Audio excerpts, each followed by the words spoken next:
Hello guys, আশা করছি ভালো আছেন। গত ভিডিওতে আমরা দেখিয়েছিলাম এখান থেকে সাপোর্ট অ্যান্ড রেসিস্ট্যান্ট লেভেলটা কতটুকু ব্রেক করলে আপ অ্যান্ড ডাউনে যাবে। তো আমরা আজকে দেখব মার্কেট কতটুকু আপ অ্যান্ড ডাউনে সাপোর্ট অ্যান্ড রেসিস্ট্যান্ট অনুযায়ী কাজ করতেছে। গত পর্বে আমরা এই পয়েন্টটাতে ড্র লাইন একে আমরা দেখিয়েছিলাম এখান থেকে মার্কেট যদি ব্রেক করে তাহলে এই পয়েন্টে যাবে। তাহলে আমরা দেখতে পাচ্ছি ঠিক যেমনটাই বলেছিলাম তেমনটাই সাপোর্ট অ্যান্ড রেজিস্ট্যান্ট দেখে কাজ করেছে। তাহলে আমরা বুঝতে পারতেছি যদি আপনি এই সাপোর্ট অ্যান্ড রেজিস্ট্যান্ট দেখে ট্রেড করেন অবশ্যই ভালো ফলাফল পাবেন।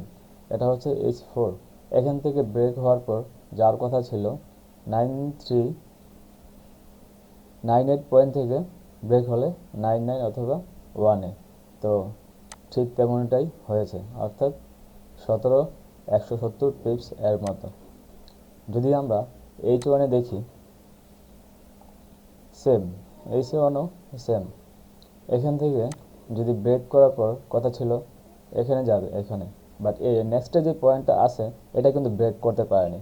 তাহলে আমরা দেখতে পারতেছি এখান থেকে যারা সেল নিয়েছেন কাছাকাছি একটা এসএল দিয়ে তারা প্রফিট করতে পারছেন। তাহলে দেখা যাচ্ছে যদি সাপোর্ট অ্যান্ড রেজিস্ট্যান্ট লেভেলগুলো ব্রেক করে তাহলে আপনি সেল আর বাই নিলে নেক্সট লেভেল পর্যন্ত আপনি প্রফিট নিতে পারবেন। আর যদি ব্রেক না করে তাহলে এর বিপরীতমুখী সেল অ্যান্ড বাই নিয়ে আপনার এসএল দিয়ে প্রফিট নিতে পারবেন। আর অবশ্যই এসএল পয়েন্টগুলো কাছাকাছি দেওয়ার চেষ্টা করবেন যেন লস বেশি না হয়। ধন্যবাদ।